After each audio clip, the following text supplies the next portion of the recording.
जोहार दोस्तों। नागपुरी लोक कथा नवा चांद और गोपी चांद पार्ट 2 में आप लोगों का स्वागत है। सांझ खन गांव कर आदमी मन धुयो भाई के पिंडा में देख के बड़ा अचरज कर लें कि ई भकुआ छोड़ा मन का करे पिंडा में डेरा कर हैं।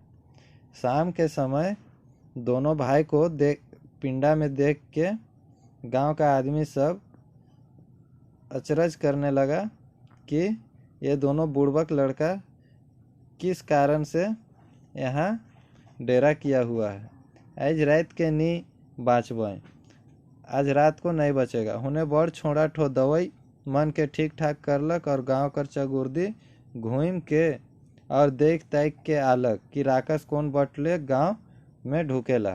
उधर बड़ा भाई जो था वो दवा को ठीक ठाक करने लगा और गांव के चारों ओर घूम के देख ताक के आया कि राक्षस किस तरफ से गांव में घुसता है। से खन तक ले छोट भाई हर भात तियन राइन तैयार कर रहे से झटपट खाए पी के दुयो भाई तैयार भेलें। उसका लौटते तक उसका छोटा भाई खाना पीना तैयार करके रखा था, सो दोनों झटपट खा पी के तैयार हो गया। भात बियारी कर समय भेलक। भात बियारी मतलब रात का खाना का समय हुआ। अंधार घन होते गेलक और चारों बट सुनसान डाइब लेलक। अंधेला घना होते गया और चारों तरफ सुनसान हो गया। तब राक्षस आवे लागलक। तब राक्षस आने लगता है। आज मन मनाए के आवत है कि मर रे। आज मन मना के आ रहा है कि मर रे, अपने आप को बोल रहा है मर रे। कैल दुई आदमी मन के भेटालो मगर का जाने का लाई उमन के खाए नहीं पार लो। वो मन मनाते हुए आ रहा है कि आज वो लोग को मारेंगे ही। कल दो आदमी भेटाया मगर किस कारण से वो लोग को खाने नहीं सके। ईसन तो मोर कोनो दिन नहीं हो रहे, ऐसा तो मेरा किसी दिन नहीं हुआ था। से आज जैसे बनी उमन के खाबे करबो। सो आज जैसा भी बनेगा आज वो लोग को खाबे करेंगे। ईसन ठाइन के वो जोर से आवे लागलक और दिन ले पूरे भयानक शब्द होवे लागलक। ऐसा ठान के वो जोर जोर से आने लगा और दिन के अपेक्षा ज़्यादा भयानक शब्द निकालने लगा। ईसन मालूम होत रहे कि बड़ भाई गच मन साए साए करत है और उखड़ फेंकात है। ऐसा मालूम पड़ रहा था कि बड़ा बड़ा पेड़ वृक्ष सब उखड़ के फेंका जा रहा है। उकर दांत मनक शब्द तो ईसन बुझात रहे कि कोनो बड़का बोरंडा हरहराए के चल आवत है। उसका दांत का आवाज़ से तो ऐसा बुझा रहा था कि कोई बड़का बोरंडा हरहरा के मतलब जल्दी जल्दी चलते हुए आ रहा है। इन्हें दुयो भाई ढाल तलवार लेके तैयार हो गए। इधर दोनों भाई अपना ढाल तलवार लेके तैयार हो गया। राक्षस दवाई गाड़ल जगह पहुँचलक तो अचके ठहर गेलक, काहे कि दवाई कर मारे आँख होकर मिंज गेलक।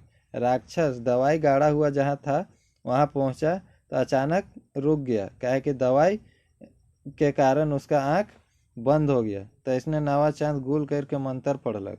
उसी समय नवा चांद हल्ला करके आवाज़ देके मंत्र पढ़ता है। एक तार पत्थर एक ढाबर खाड़ा से ईसन मारो रे राक्षस की 3 खाड़ा हो जावे। इसका अर्थ यह हुआ कि एक ताम्र के पत्ते से, तांबा का पत्ता का टुकड़ा से ऐसा मारेंगे रे राक्षस की 3 टुकड़ा हो जाओगे। ईसन बात सुन के राक्षस डरालक, पाछे घूरलक और गांव ले भाग निकललक। ऐसा सुन के राक्षस डर गया और लौटा और भाग निकला गांव से।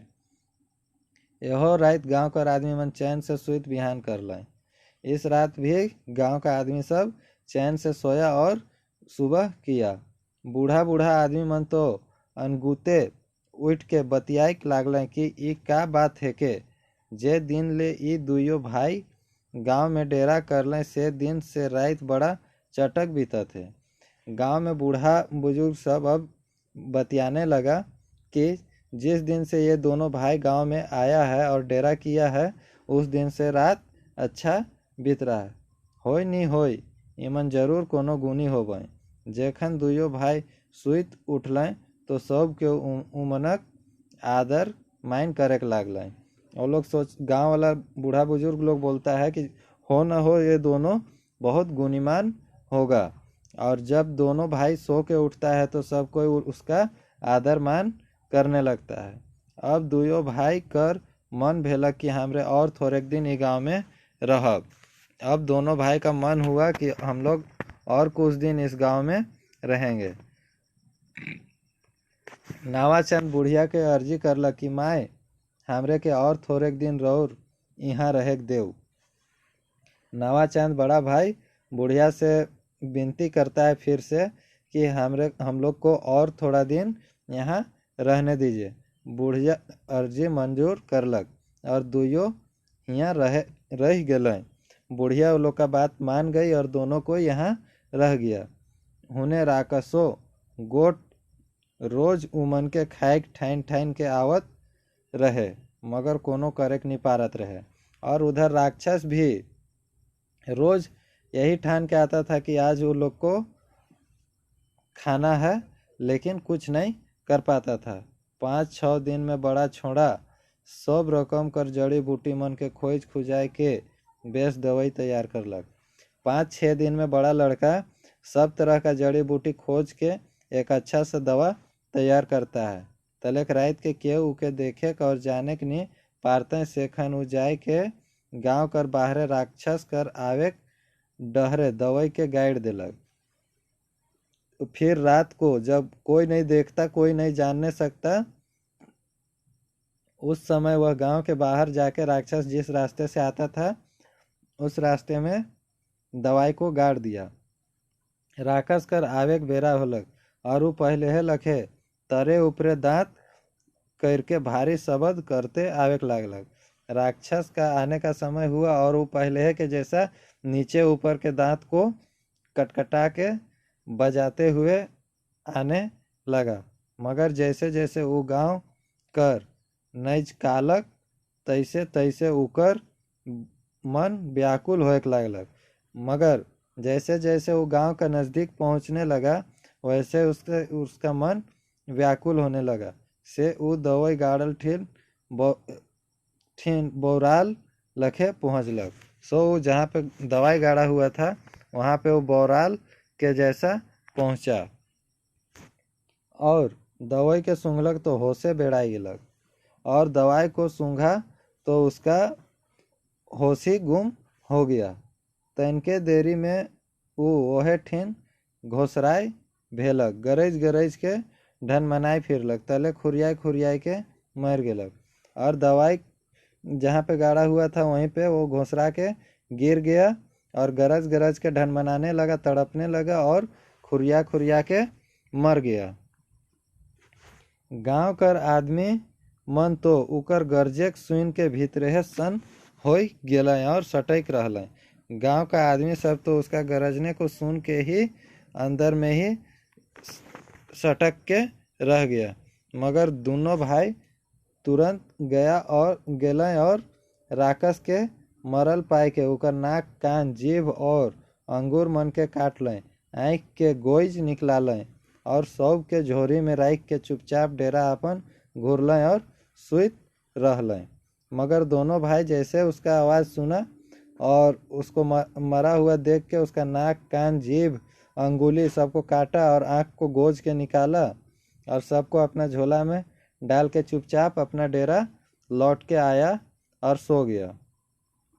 दोसर दिन बिहाने एगो कुम्हार चेरू तावा और गगरी मन के बोह के हार ओहे डहर होय के पेट बेचक जात रहे। दूसरा दिन सुबह में ही कुम्हार तावा और घड़ा वगैरह बेचने के लिए उसी रास्ते से बाजार जा रहा था तो दूर ले राक्षस के मरल और कुदाल देखलक और दूर से राक्षस को मरा हुआ और गिरा हुआ देखा। से वो भाड़ा गगरी मन के बीग देलक, बहिंगा अपन के झपटलक और मरल राक्षस के काने का पारे डांगे डांग ढेढ़ाए हेलक और पीट पाट के गुलगुल कर देलक। और वह दूर से ही देखा और अपना तावा गगरी सबको फेंक दिया और बहिंगा को लेके दौड़ा और उसको पीटने लगा। कान कपार सबको मारने के लिए हिल गया और पीट पाट के उसको गुलगुल कर दिया। तलेक दोसर पेठियार मन आए जुमलाए। फिर दूसर बाजार करने वाला सब आके वहाँ जमा हो गया और मरल राक्षस के देख के भकुआए गेलें और मरा हुआ राक्षस को देख के अचंभित हो गया। तुरंत बात फैल गेलक और राइज भर में डाँव डाँव होएक लागलक। तुरंत बात फैल गया और गांव गांव में यह बात होने लगा कि एक वो कुम्हार अपन बहिंगा से राक्षस के ढेढ़ाई मोरालक और राइज के राक्षस कर आफत से बचालक। यह बात फैलने लगा कि एक कुम्हार अपना बहिंगा से राक्षस को मार के मुरा दिया और राज्य को राक्षस के आफत से बचा लिया।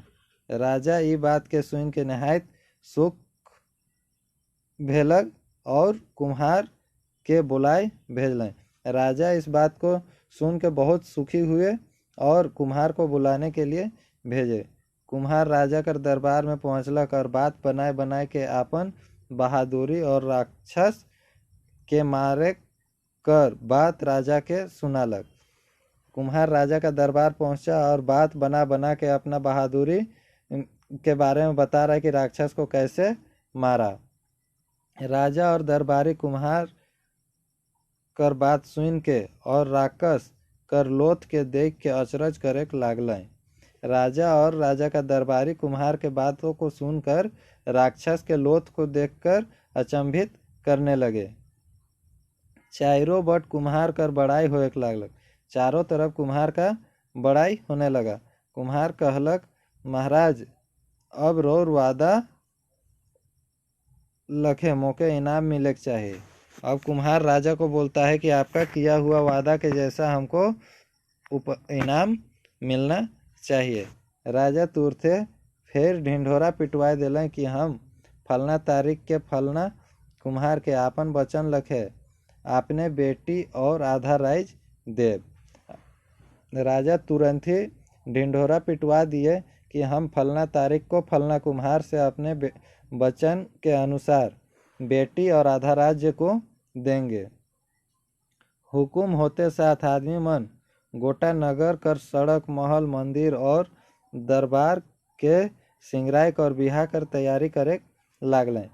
हुकुम होने के साथ ही आदमी सब पूरे राज्य का सड़क महल मंदिर और दरबार सबको शादी के लिए श्रृंगार करने लगे।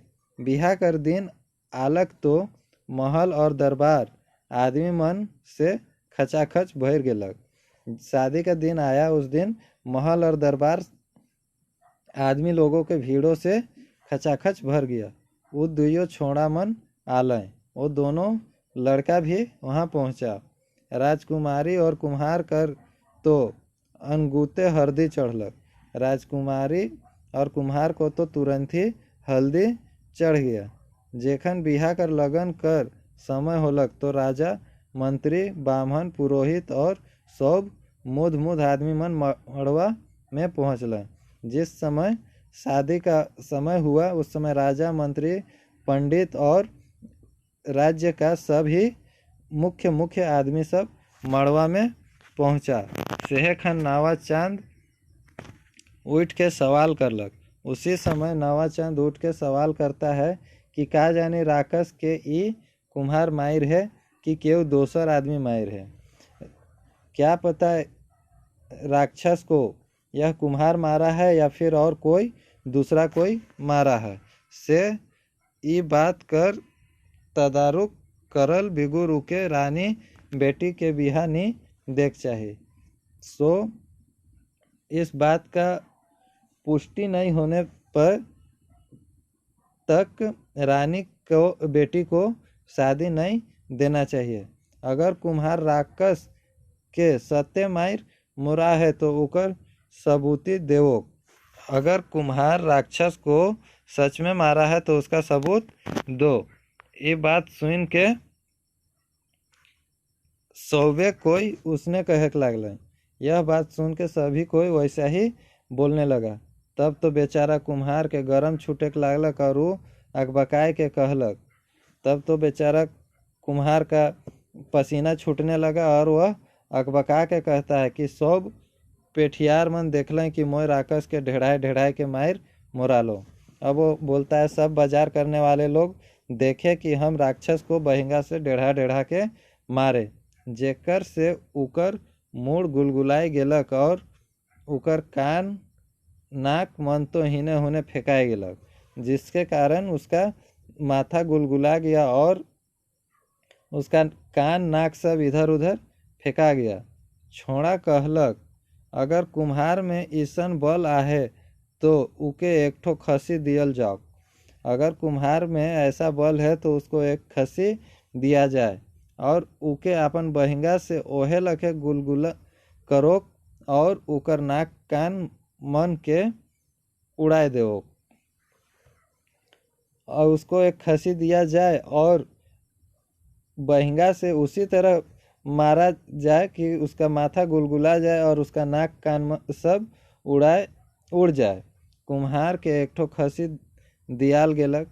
कुम्हार को उस लड़का के बोलने के अनुसार एक खसी दिया गया और वो खसी के तो बहिंगा से कोनो लखे मार मोरालक और वो खसी को तो अपना बहिंगा से किसी तरह मार गिराया, मगर उकर नाक कान मन के उड़ाए के नहीं पारलक, मगर उसका नाक कान को उड़ाने नहीं सका।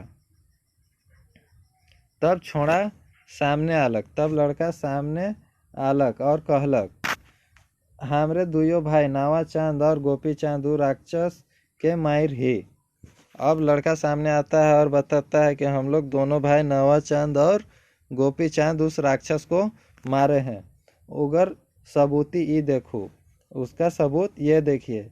इतना कह के वो आपन झोरी ले राक्षस कर नाक कान जीभ आँख और अंगूर मन के निकलाए के देखाए लागलक और वह अपना झोला से राक्षस का नाक कान जीभ आँख और अंगुली सबको दिखाने लगा। सब केव देख के अचरज कर लें। सब कोई देख के अचंभित हुआ। कुम्हार तो वहाँ ले चुपचाप घसक गेलक, नहीं तो बेस मार खाए रहतक और बेजैत होतक। कुम्हार तो ये सब देख के तुरंत वहाँ से घसक गया, नहीं तो अच्छा से पिटाता और बहुत बेइज्जती होता। तब राजा कहलक अच्छा तोहरे दुयो भाई राक्षस के मार हा से हम मानत ही। अब राजा बोलते हैं कि ठीक है तुम लोग दोनों भाई राक्षस को मारे हो सो हम मानते हैं, मगर हमार बेटी के दुयो भाई कैसे बिहा करवा, मगर मेरा बेटी को तुम लोग दोनों भाई कैसे शादी करोगे, से तोहरे मध्य एक झन बिहा करो तो हम राजी हो। अब तुम लोग दोनों कोई सोच लो कि दोनों में से एक कोई शादी करोगे तो हम राजी होंगे। अब दुयो भाई में सलाह हो एक लागलक कि के बिहा करी। अब दोनों भाई में सलाह होने लगा कि कौन शादी करेगा। बड़ भाई कहलक अरे मोके बिहा शादी से कोनो मतलब न खे।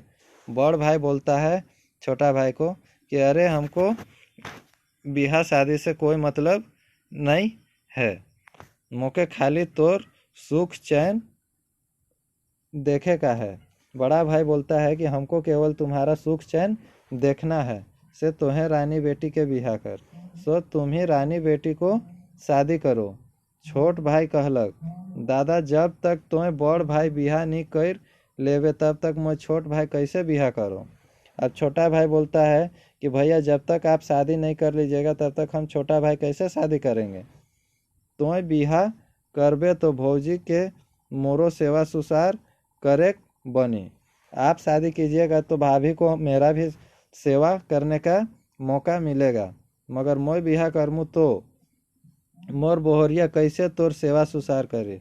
अगर हम शादी करेंगे तो मेरी वाइफ मेरी पत्नी कैसे आपका सेवा करेगी, से तुम्हें बिहा कर मैं डिंडाए रहबो। सो आप ही शादी कीजिए, हम ऐसा ही रहेंगे डिंडा ही रहेंगे। मगर बड़ भाई मानबे नहीं करत रहे, मगर बड़ा भाई मान ही नहीं रहा था। उन्हें लगन बेरा बीतत जात रहे और राजा हकबकात रहे। सो उधर लगन का समय भी बीतता जा रहा था। राजा अकबका रहे थे से छोट भाई अंत में मंजूर करलक और रानी बेटी से ओकर बिहा हो गेलक। सो छोटा भाई मंजूर किया और रानी बेटी से उसका शादी हो गया।